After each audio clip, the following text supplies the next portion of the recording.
Welcome everybody to the Kronos and ANARI Rendering API BOF. My name is Bill Sherman. I'm from NIST, the U.S. National Institute of Standards and Technology, and I'm a member of the ANARI Working Group, and NIST is a member of Kronos, and so I'm going to talk about a little bit about the things that we've done over the past couple of years.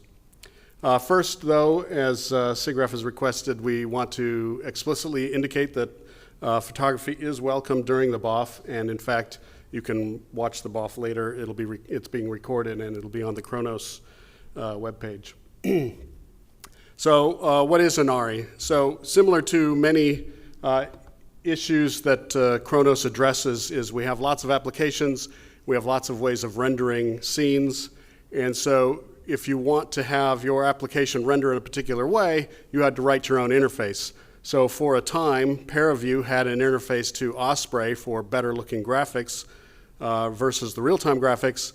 But now, we're going to introduce an interface to ParaView where we can use any of the backends for ANARI. So the same is true for particular applications like VMD, which is the molecular dynamics renderer, or Blender, an animation interface. And at the time, before ANARI, you had to write your own application interfaces to all the different rendering systems. And of course, so a classic Kronos instigation maybe is not the right word, but getting involved, right, is to make that so that it's a simpler process and you can have your applications more easily connect to your back-end renderers. And so this is just a handful of lists of applications and renderers. There's a handful more of backends, certainly, and many more toolkits that'll make use of it. One of the things that our working group chair says is that on the application side, you give me a scene to the ANARI API, and the ANARI API through a backend will return you pixels. And again, this is part of the overall Kronos environment. And so there are Kronos members. If you're a Kronos member, you can be part of the ANARI working group. As part of Kronos, our working group is also working with other working groups such as OpenXR and GLTF. So we want to make it kind of a all-in-one ecosystem where we're not fighting against each other necessarily. And one of the things that is beneficial of having different vendors involved in the process is that where there can be uniformity, we have uniformity, but we're not going to constrain flexibility. So organization, whether it's a vendor or just a research group who's writing their own renderers, they can go off and do research into rendering and still have the way to access all the other applications like ParaView.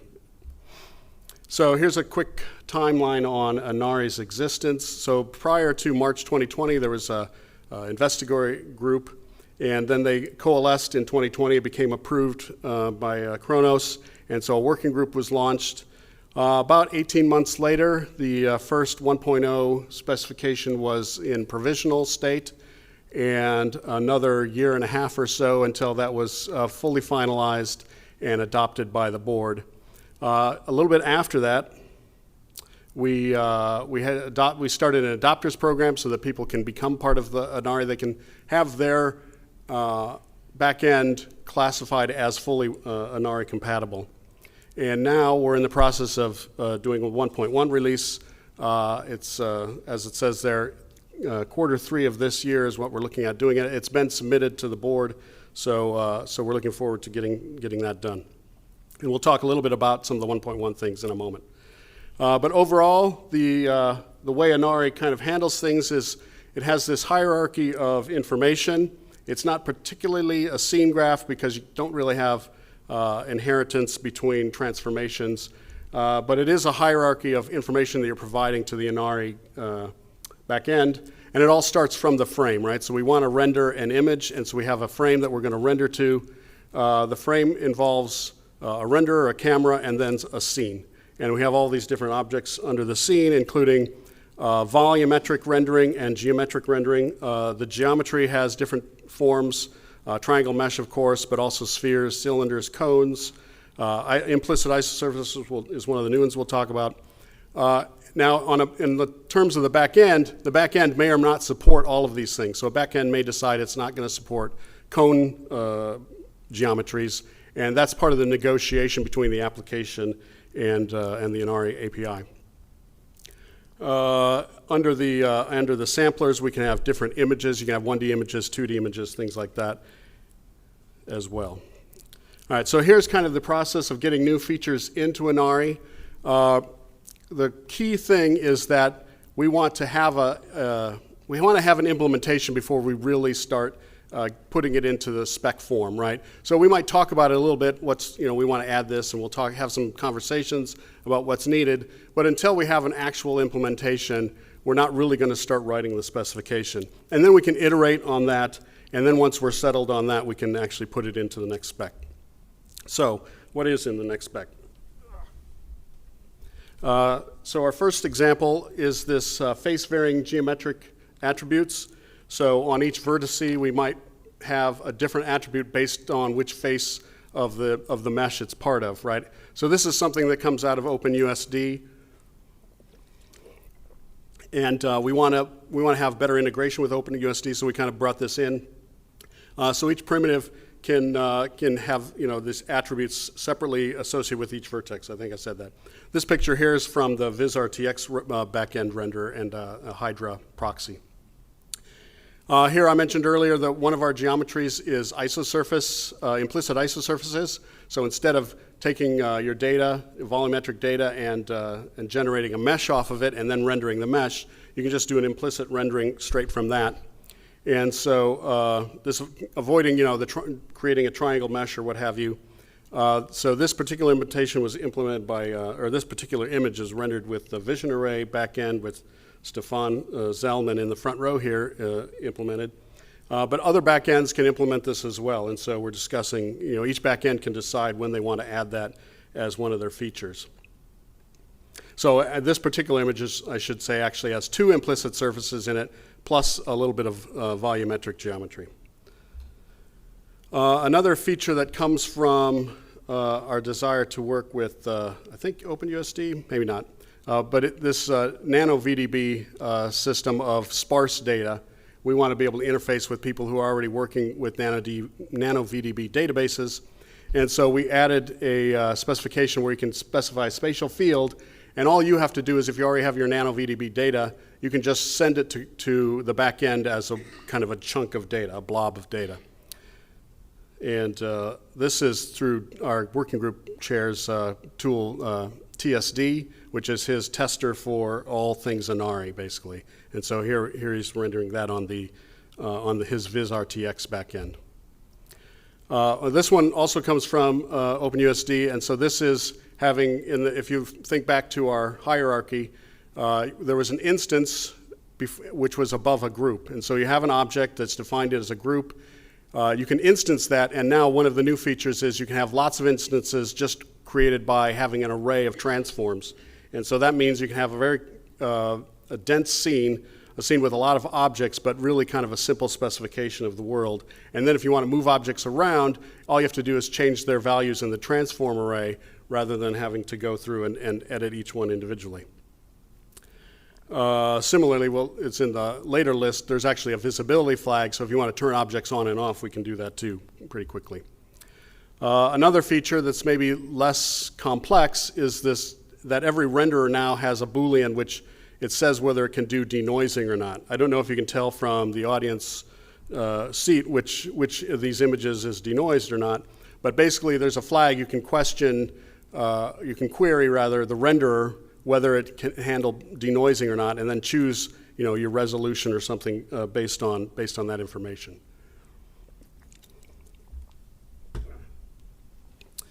And so another new feature that came again from the people using ANARI, in this case Ingo and Stefan in the front row here implemented a parallel MPI-based parallel render.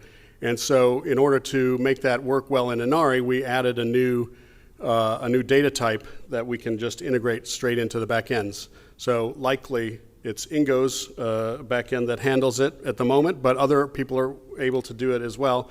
And so now you can get parallel in situ processing into ANARI And if you're the developer of a package, you don't have to worry about how to do all that, right? If you're using ParaView already, you can just kind of get that. You just add ANARI as your back end and choose, say, Barney as your back end and use that with your ANARI interface.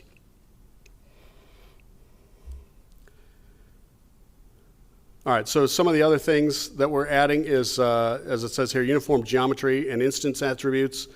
So when you create an object, if you just want to say it's this, all the objects are this color, for example, rather than having an array of objects that are that, so you can choose to do that. So otherwise, you might have to create an array with all the same color in it, right? So this way, you can just have it constant across the data. We've added cubic filtering to structured regular grids. We have some features that when you form your device, you can specify that feature at creation time. So for example, if you have an OpenGL context and you're using an OpenGL-based device, you pass that to the device while it's created. It's not considered an adjustable parameter. And so we've changed the API to reflect that. Otherwise, in the past, we had it where you kind of set it. It looked as though it was an adjustable parameter, but in fact, you were not allowed to change it. So now that's more explicit in the API. I mentioned earlier we have this notion of visibility toggles. So in addition to changing the transformation on different instances, you can turn them on and off. So if you have some sort of flow or something and things go out of bounds, then you can turn them off rather than have to reorder your whole array of objects. And then another thing is, one of the goals of ANARI is the ability to query the back end and see what kind of features it has, what kind of parameter ranges it has. And the goal for that is if you're writing an application like ParaView, you can create an API on the fly, right? You can make sliders on the fly to say, I want to adjust, the light intensity, for example. And so when you query the back end, what are your parameters for this light intensity? It can give you a minimum and maximum. Now those aren't tied to the API per se, right? So you can go out of those bounds.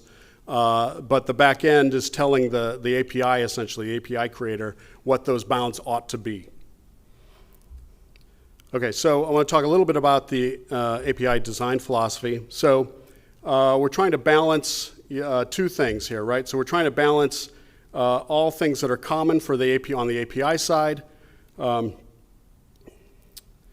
So in order to do that, we're using opaque handles, so you're not given like a pointer to memory, although the handle may be a pointer to memory, right? But you don't know what's behind that pointer, so you can't then go and kind of hack into things. As far as you're concerned, it's an opaque handle, and that's all you get. All the parameters are generally generic. They're usually strings or arrays or something like a vec4, right? We don't want to have a lot of new types that we're introducing. So if you have, if your front end has, certain colors or something and they represent it a certain way, you're going to convert it to ANARI's way. But after that, everything is pretty consistent. There is the scene hierarchy, as I mentioned. It's not really a scene graph necessarily, right? But everything flows from the frame. You have your world, and then you have the objects in the world. We have the opportunity for concurrency and parallelism, but that is not restricted on the front end of things. And so let's talk a little bit about the things that you might do on the back end that are different, right? So on the back end, you might be using CUDA or optics, or you might be using a GPU, right?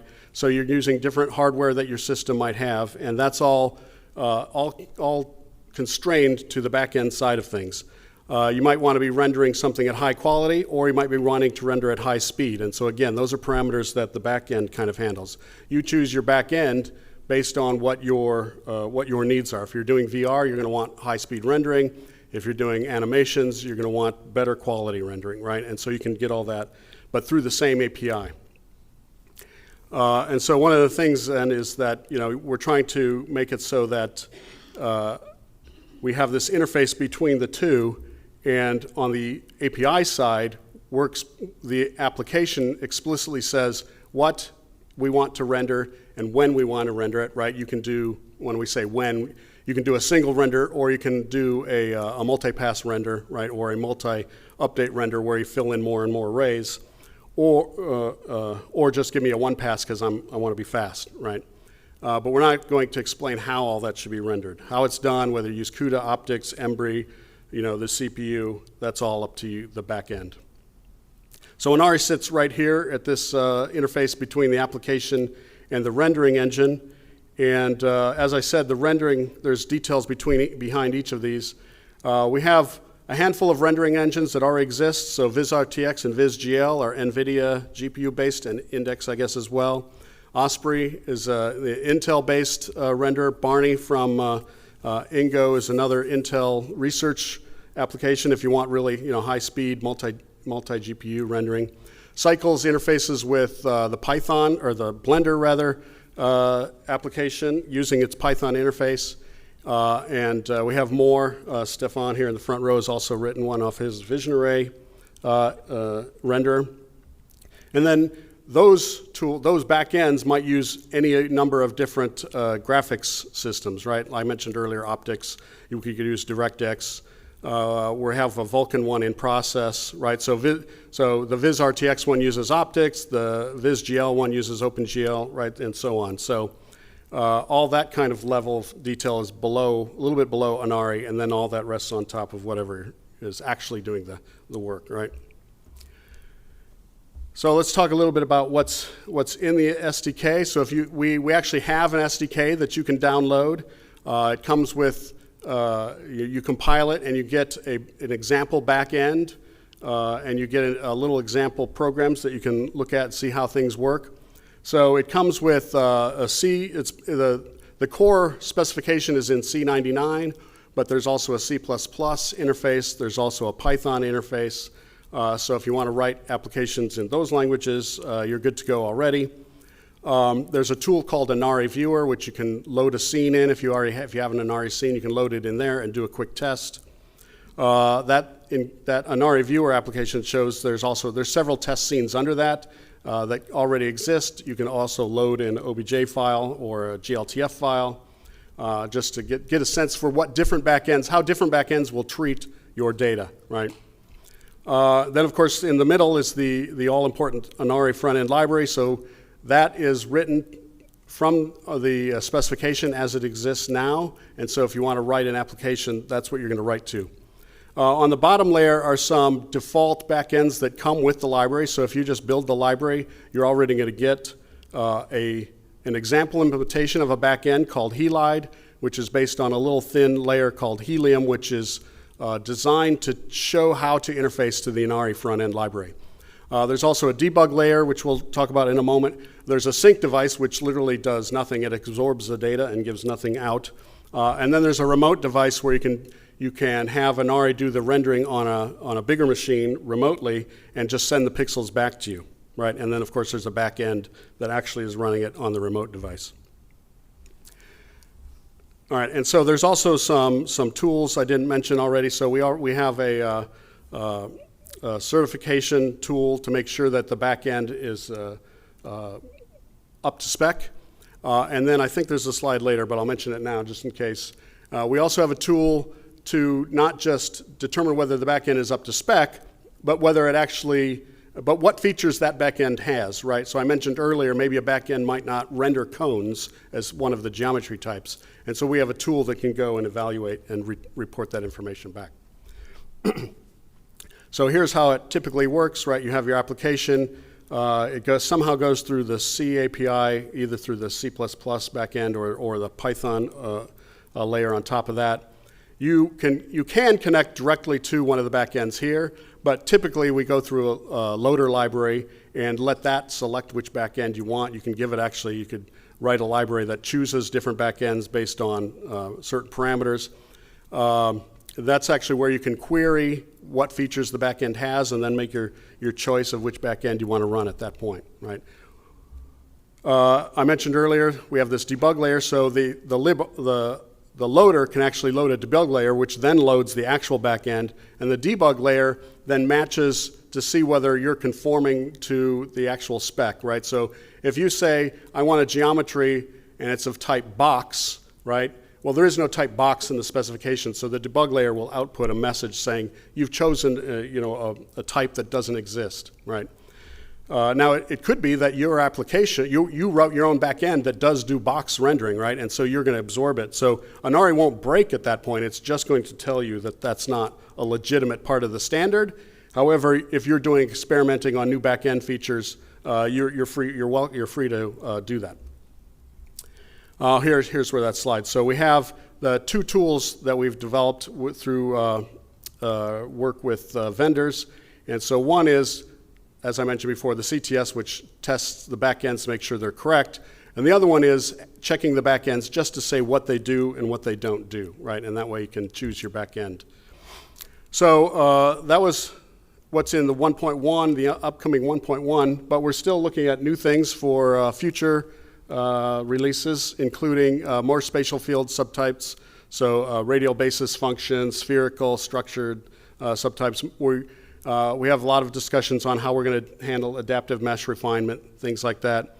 We're currently looking at more ways of rendering volumes, so 2D transfer functions, physically based rendering, physically based materials, things like that. And we're also looking to do better integration with Blender and things like that. So we want to have better integration with the cycle renderer as well as the Blender API.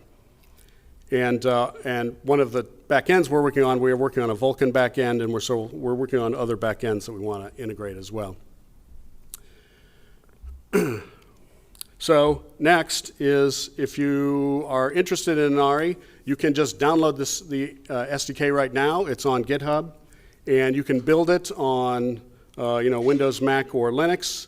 And there's, like I said before, there's a little program called ANARI Tutorial, which just puts a couple triangles up.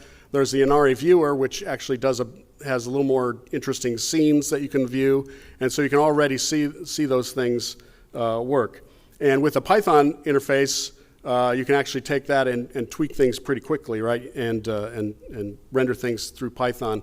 And I have a few examples that I've been working on, which I don't have published yet, in both Python and C++. So the big thing, though, is if you already have an application that has a renderer, needs a renderer, we would love it if you would, test your application with other backends, right? Put the ANARI interface in between, and if you have a research renderer, go the other way around as well, right?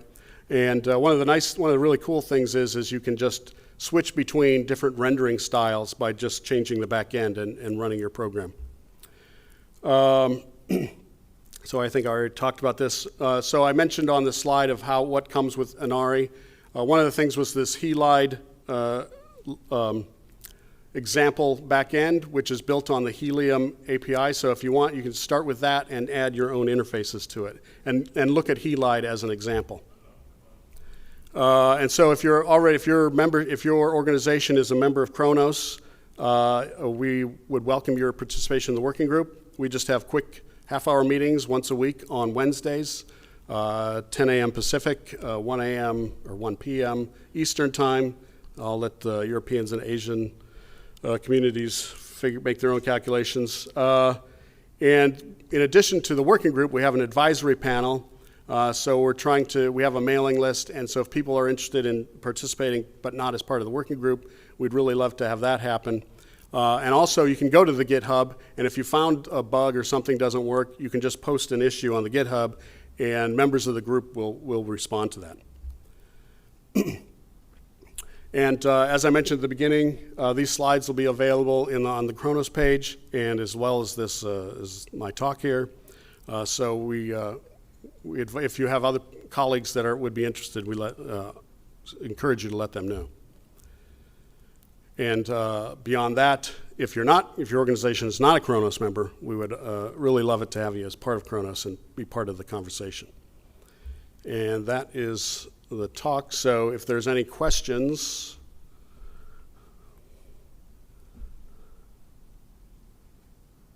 Yes, sir. Hello. Check 1, 2. Thanks. Hello. Test. Okay. Yeah, thanks for the nice presentation.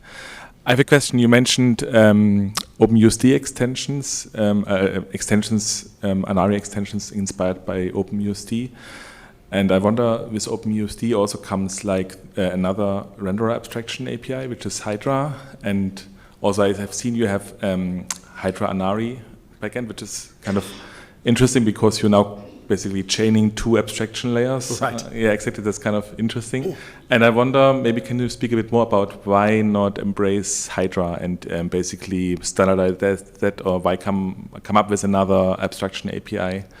And my second question would be, with Kronos being very also strong in the web domain, like with GLTF or like WebGL and WebGPU, are there any considerations for opening up kind of this idea of an abstraction, a renderer abstraction on the web as well? Because I see there's a need there as well. Yeah. So maybe you can also speak about that. Thanks. Thank you very much.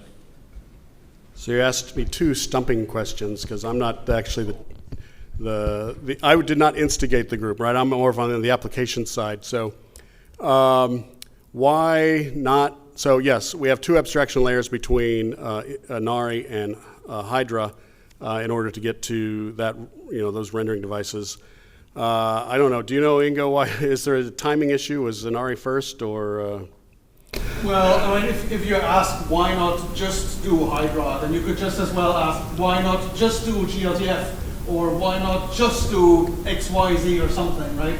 And then you're back to the original thing of like 50 different APIs. The basic idea behind ANARI is that there's one API that you can then switch to multiple different things, and that's what we're doing here. So we are embracing Hydra, right? I mean, HD ANARI stands for Hydra ANARI. It uses Hydra, it binds to Hydra. That's what we go into. You can render a USD view and use through HD ANARI, render on Barney or on BizRTX or something like that. We are embracing that, but does that automatically mean that all of ANARI should be abandoned and we should just go to Hydra?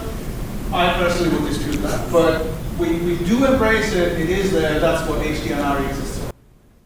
Yeah, now maybe you should have given you the microphone for that, for the recording, but that's all right. As far as the web, I'm also kind of hands up, right? We have not really discussed web-based rendering in the working group, so I don't really have a good answer for that as well, and I don't know who to call on for that. So, sorry. I would say if you're welcome to join the working group if your organization is part of Kronos, or be part of our affiliates program too. So, any other questions? Yep, it's coming to the mic. Is it working? Yep, cool. Motion blur, is that supported, like motion samples? Right. So that has also been discussed, but I think we just haven't come to any consensus on how to do it, right? What's the best way to do it? So if you have a need for motion blur, right, then what we need to do is have somebody who's willing to write a back end that handles motion blur, and then we'll have an application that integrates it, right? So pretty much we're driven by what have people are sufficiently passionate about that they've implemented it somehow, and now we can integrate it and figure out what the spec should be, right? Cool, thank you. Yeah. Just to throw that in here, for those guys that write the backend, typically the biggest motivation to actually do that is to have users that want it and that provide data, right? If most of my data comes from the Cyrus community, which has billions of whatevers, but no motion blur, then I currently don't support motion blur. But if there are compelling applications that need it, talk to us. Right, and we've hit zeros on the clock, so thank you for your attention, and stick around for OpenXR, I guess.